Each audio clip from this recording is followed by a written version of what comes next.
know yourself as the open, empty, luminous presence of awareness.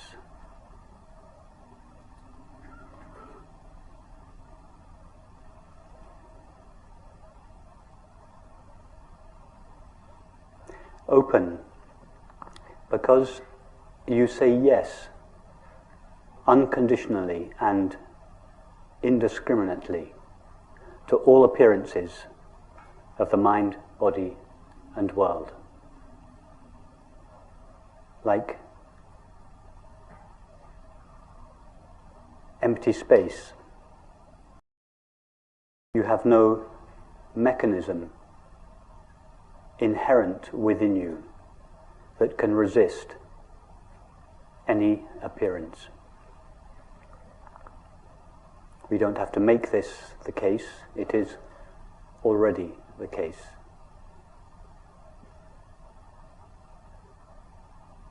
Empty,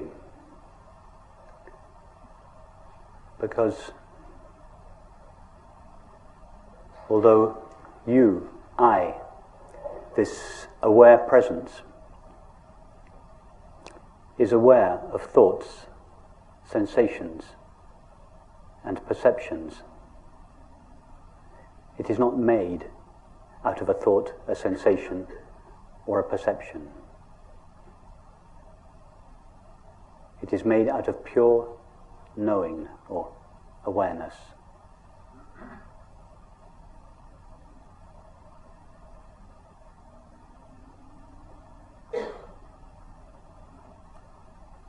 And luminous, because just like the sun, relatively speaking, that renders all objects seeable, so you, I, this open, empty presence, renders all experience knowable.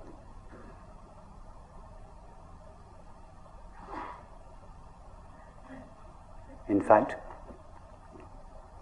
we don't really see objects, relatively speaking, illumined by the sun. We just see reflections or modulations of the sun's light appearing as a multiplicity. In the same way, we don't really know the objects of the mind, body, and the world. We just know our knowing of them. All we know, all that is known, is the knowing of experience. And you are that knowing.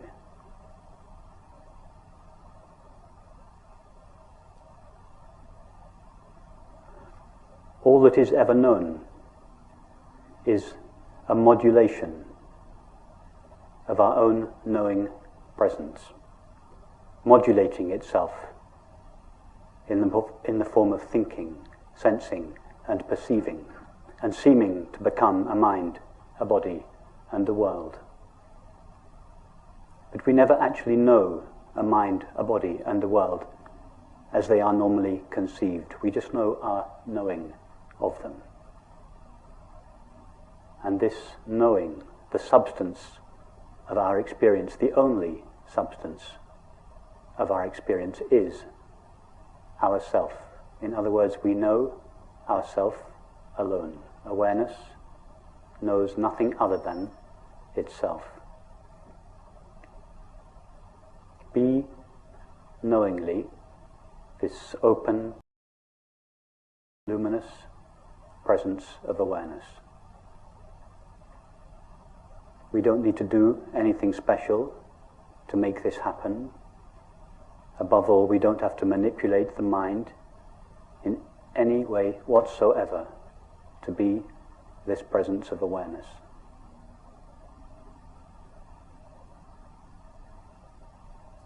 This presence of awareness, which is simply our self, what we refer to when we say I, is ever present.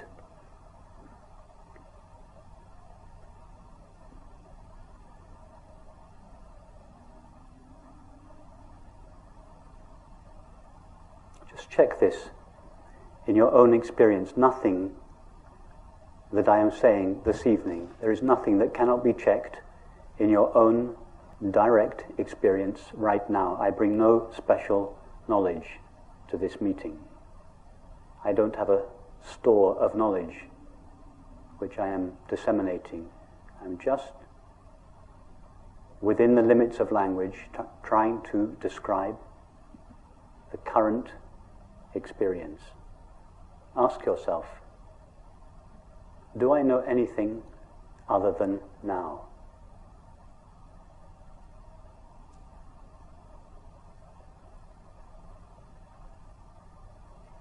Try to experience the not now. Try first to experience the past. It's easy to experience a thought about the past. But what about the actual past to which this thought refers? Try to experience that. Can you step into the past? Can you go 1 second into the past? Or 1 second into the future? Thought can go there. But what about you?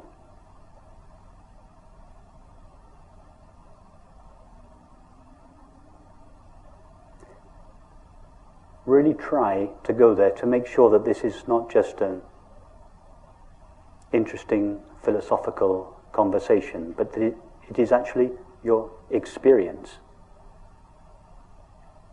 That the past and the future are never experienced.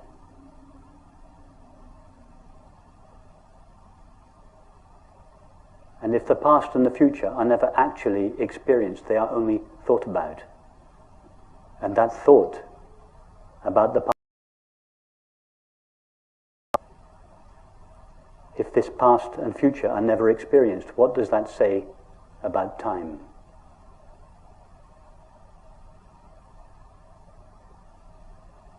Time is a movement between a non-existent past towards a non-existent future.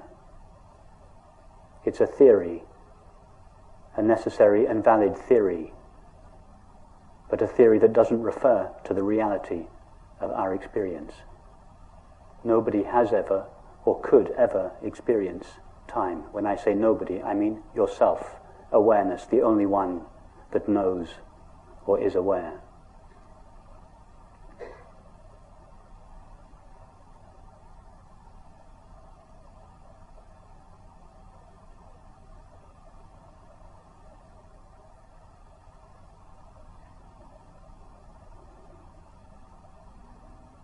When I arrived off the plane from London in Washington, D.C. last weekend before coming here, the friend who picked me up asked me how the flight was, and she said, "How long did it take?" And I experienced thought being cranked up like an old motor, a little resistant to get going. And for a moment, I could feel the cogs of thought almost moving, trying to work out how much time the flight had taken. Because in my experience, it had been now all the way.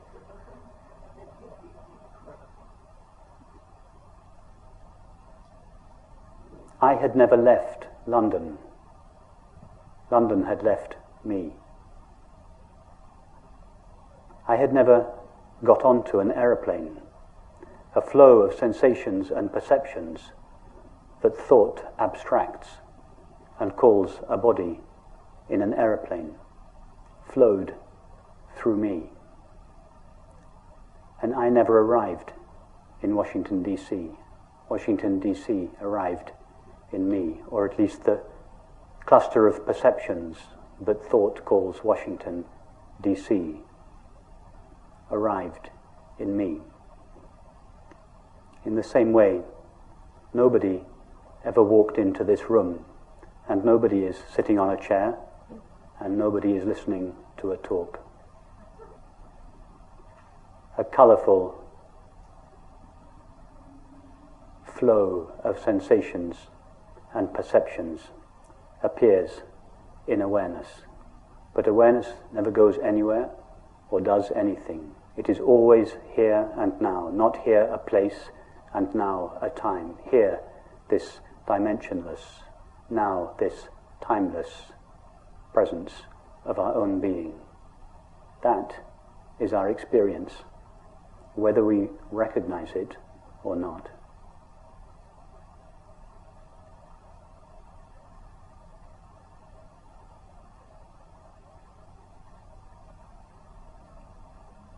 Now the mind may feel a little rebellious when it hears this. It may say, yes, yes, yes, that's true, but there is an undeniable continuity to my experience. And this undeniable continuity would seem to be evidence of time.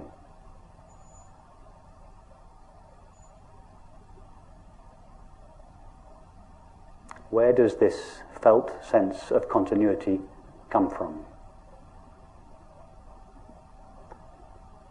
All we know of the mind is the current thought or image. And thoughts and images are intermittent.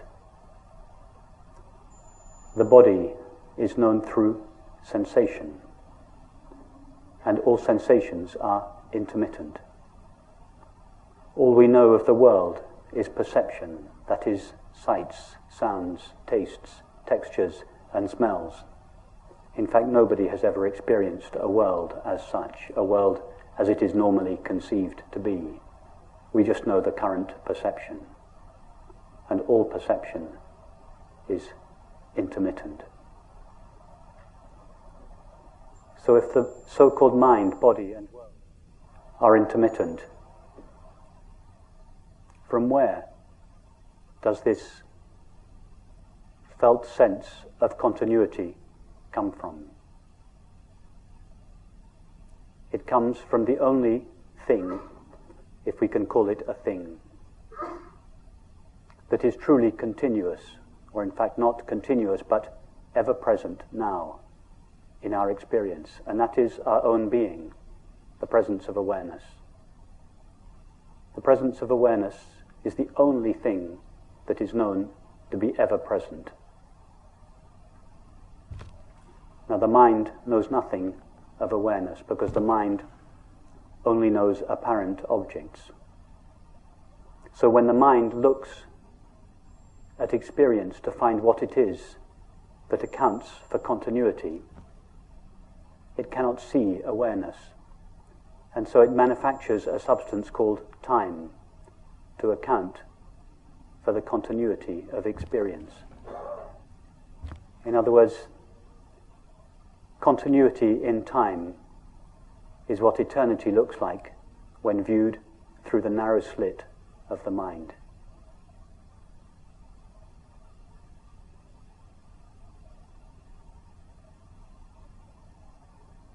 Permanence in space is what the infinite, unlimited nature of awareness looks like when viewed through the narrow slit of the mind. Continuity and permanence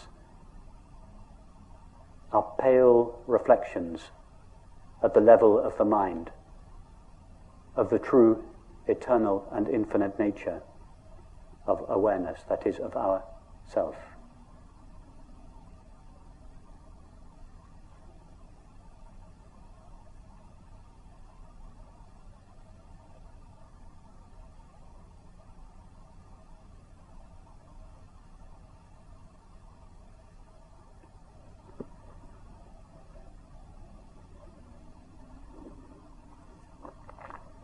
What else can we say about ourselves from our actual experience? Which means right now, what can we know for certain about ourselves? Not what thought may tell us about ourselves, but what we actually know in this moment, derived only from our experience of ourself. Ask yourself, can I, this open, empty, knowing presence, can I be agitated? Thought can be agitated. Sensations, or the body, can be agitated. The world can be agitated. But what about you, the one that knows the apparent mind, body, and world? Can you, this open, empty presence, be agitated?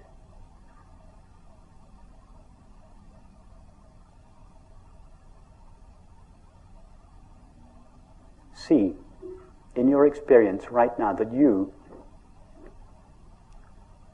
are, and this of course is just an image, are like an open, empty space, such as the space of this room. Nothing that appears within this room can agitate it. We are all sitting peacefully now, but if we were to stand up and start dancing or fighting, would the space of this room become agitated? You are like that. You, I, the presence of awareness, are undisturbable, imperturbable. We don't need to become imperturbable, and this undisturbability of ourself is not dependent upon the condition of the mind. Right now, you, awareness, are utterly imperturbable, and for this reason another name for ourself is peace. Peace is not a quality that ourself has, it is what ourself is. Not peace of mind. Minds are more or less agitated. This peace that passeth understanding, that is not of the mind. It doesn't have to be sought. It is not hiding in the background of experience. This very awareness that is seeing, hearing, knowing, is pure peace itself, shining in all experience, however apparently agitated that experience may be.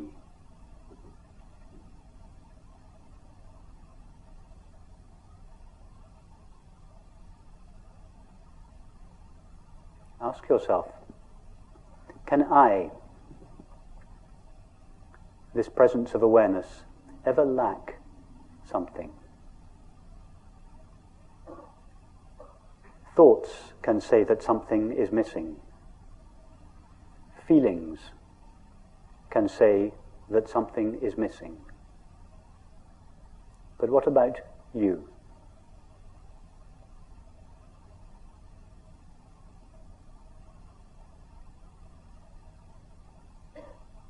Without referring to thought or feeling, is there the slightest motive in you to avoid the now and replace it with the not now?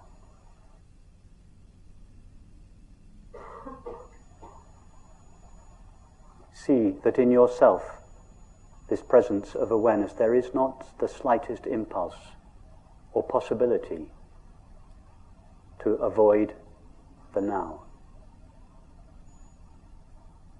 And what do we call this absolute absence of resistance to the now? The absolute absence of resisting what is and seeking what is not. What is the common name we give to this? It is called happiness. We all know that when we are happy, we are by definition not resisting the now and seeking in the past or the future. By happiness, of course, I do not mean a pleasant state of the mind or the body. I mean this absolute impossibility of ourself ever to resist what is and to seek what is not. So happiness, like peace, is just another name for ourself. It is not a quality that ourself has, it is what ourself is.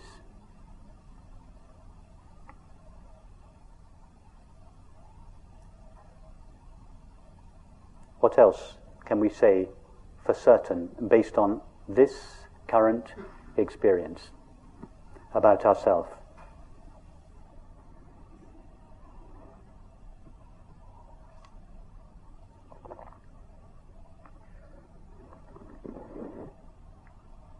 When I was driving here, or being driven here, the day before yesterday,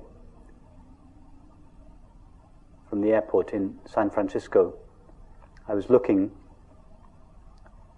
in the wing mirror of the passenger seat, and I noticed the words inscribed at the bottom of the wing mirror. And they said, "Objects in the mirror are closer than you think." A statement of pure non-duality.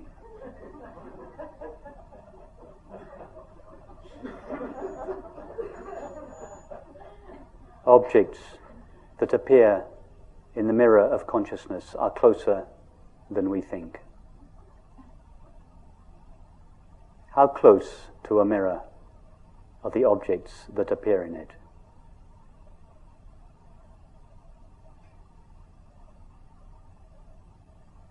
Are there in fact two things? One, the objects that appear in the mirror, and two, the mirror? Or is it all just mirror?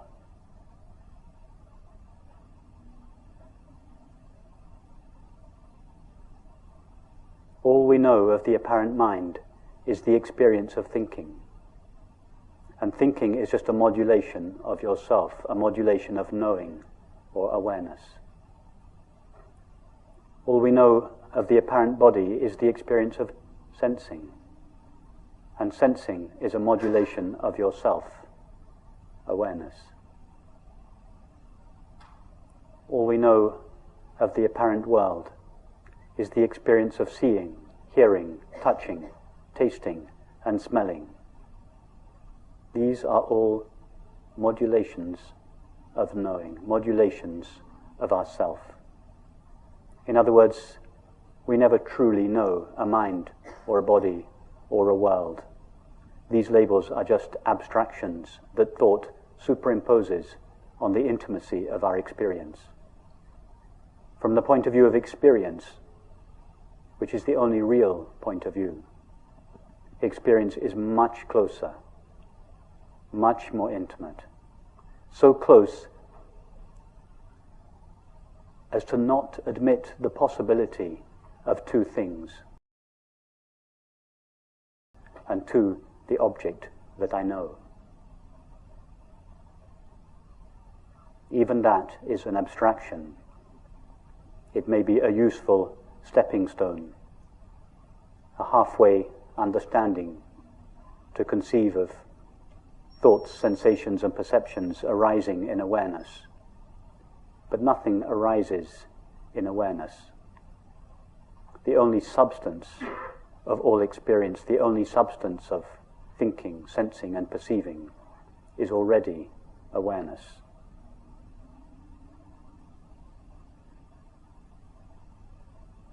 What do we call this absolute absence of two things? A subject that knows and an object that is known.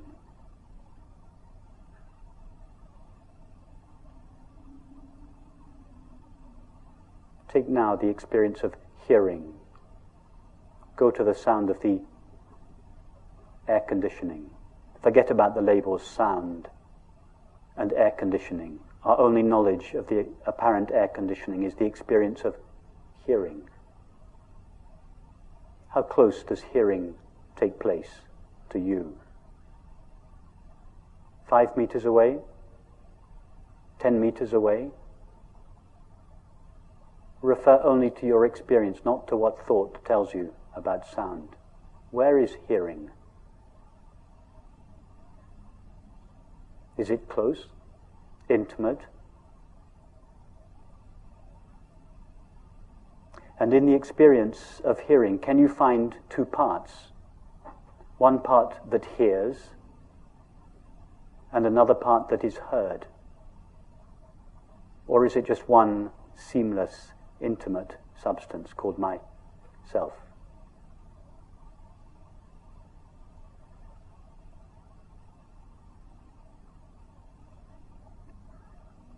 And what about this room? Thought says, I, the inside self in here, sees the room, the outside world, out there. But what does experience say? All we know of the apparent room is the experience of seeing. Remove seeing, and the room vanishes.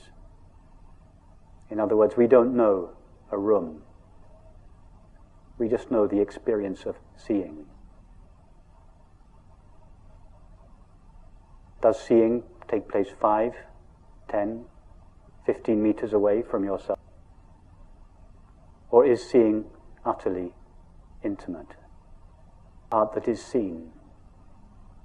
Or is it just one seamless, intimate substance?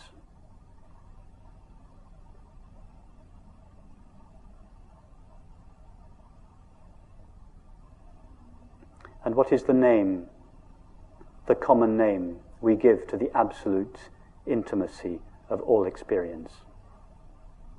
It is called love.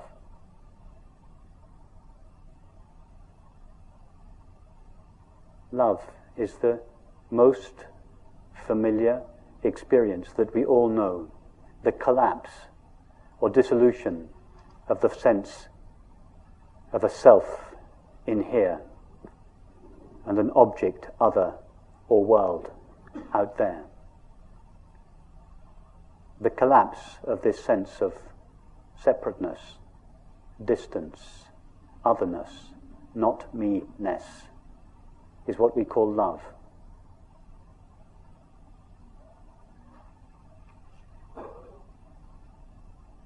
Love is just another name for non-duality.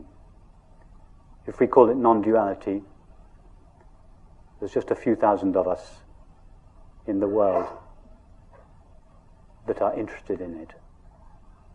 But if we call it love, or peace, or happiness, then all 7 billion of us are interested in it.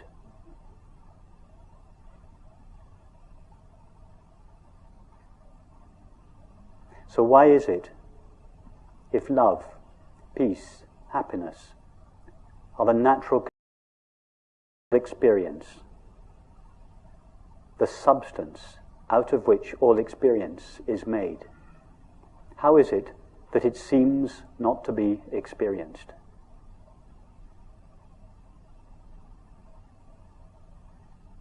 It is because of a single thought that rises in awareness, made only of awareness, which imagines that awareness shares the limits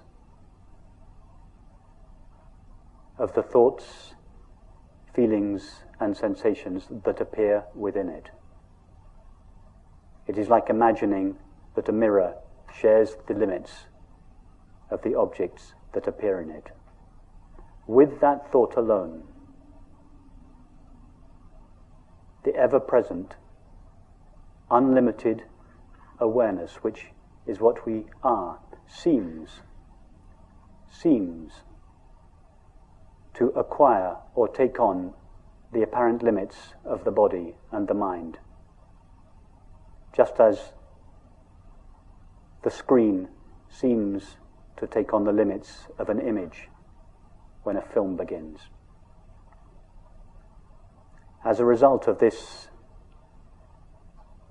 imaginary collapse or contraction of our self, unlimited, eternal awareness into a body and a mind,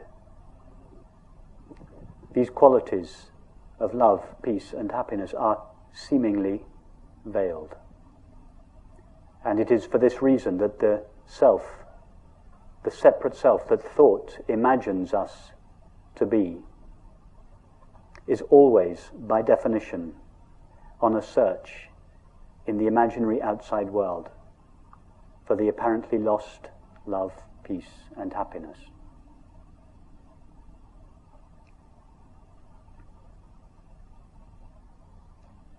However, this imaginary inside self cannot, by definition, find the love that it seeks, because its very presence, its apparent presence, is the veiling of that love. All the separate self seeks is love. In fact, the separate self is not an entity that searches, it is the activity of resisting the now and seeking the not now. All this seeking ever wants is love. But love is the dissolution of this seeking, the dissolution of this imaginary self. In other words, the separate self that seeks love is like a moth that seeks a flame. The flame is all the moth wants, but it is the only thing it cannot have. Because as the moth touches the flame, it dies. That is its way of knowing the flame.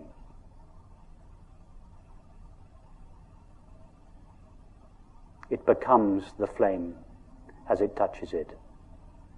That is the separate self's way of finding love, by dying in it. The death or dissolution of the separate self is the experience of love.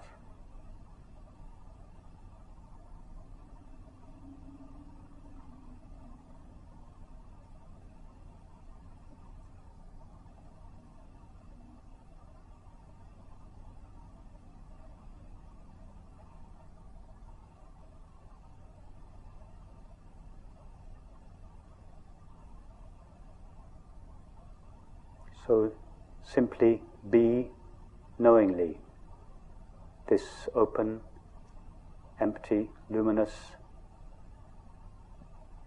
presence of awareness, whose nature, whose inherent nature is love, peace, and happiness. Not a love, peace, and happiness that is in the background of experience that has to be sought, but that is shining in full view at the heart of all experience. In fact, experience is made out of this substance called peace or happiness.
So it's absolutely simple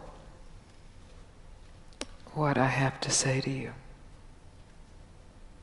It's what my teacher said to me.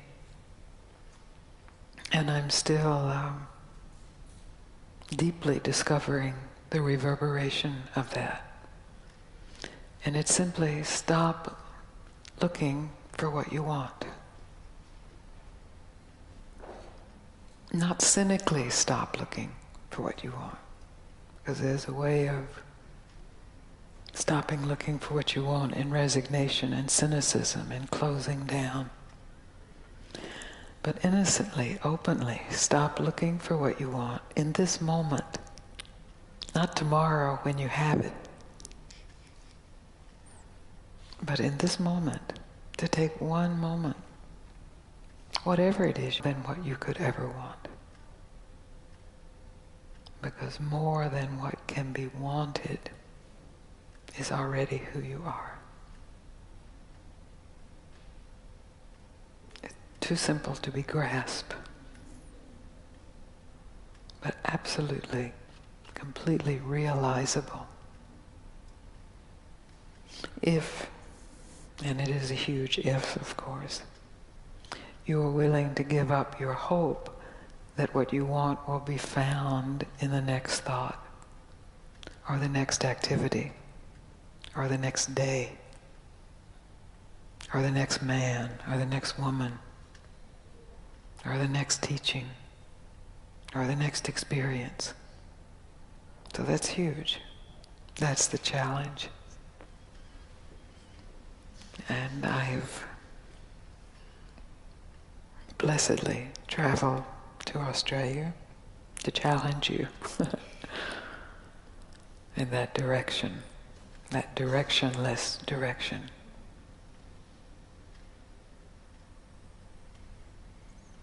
It's so simple that it has to be said over and over, because it just slips right by the mind. And if it's said over and over and in enough ways and then not said, it can just be revealed. Not as something new,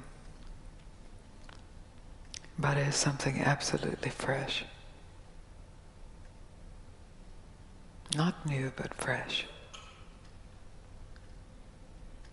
Who you are is not new, but it is always fresh. Who you think you are is old and dead. We just keep trying to think it a little better, squeeze some life.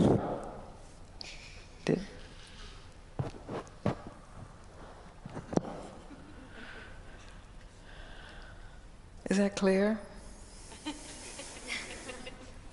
It is? Because that's really the basis of what I have to say.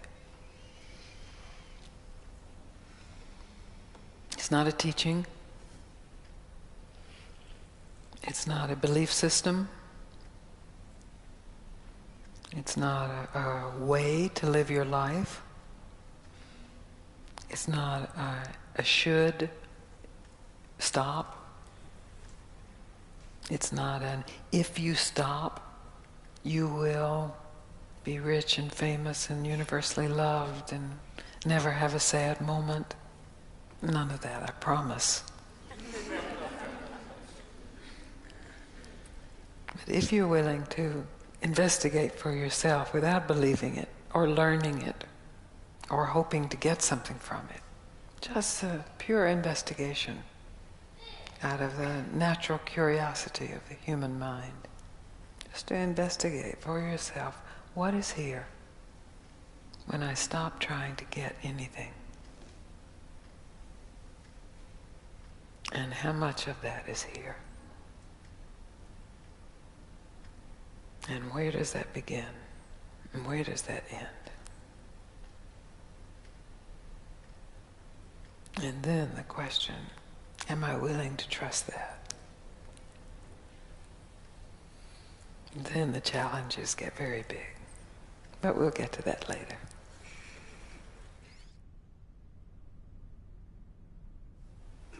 Any questions about what I just said? Want me to say it again? You already are everything you want, only maybe not in the way you imagine what you want. And it's that imagination itself that keeps you from discovering that you already are everything you want. So if you just take this evening as an experiment to give up any imagination, any image of what you need to be totally fulfilled, just give it up. It's just an image, just a thought. Maybe a spiritual thought, maybe a worldly thought, a relationship thought, career thought. Just give it up. And directly discover what's here, unthought, unimagined. How's that? Good. Good.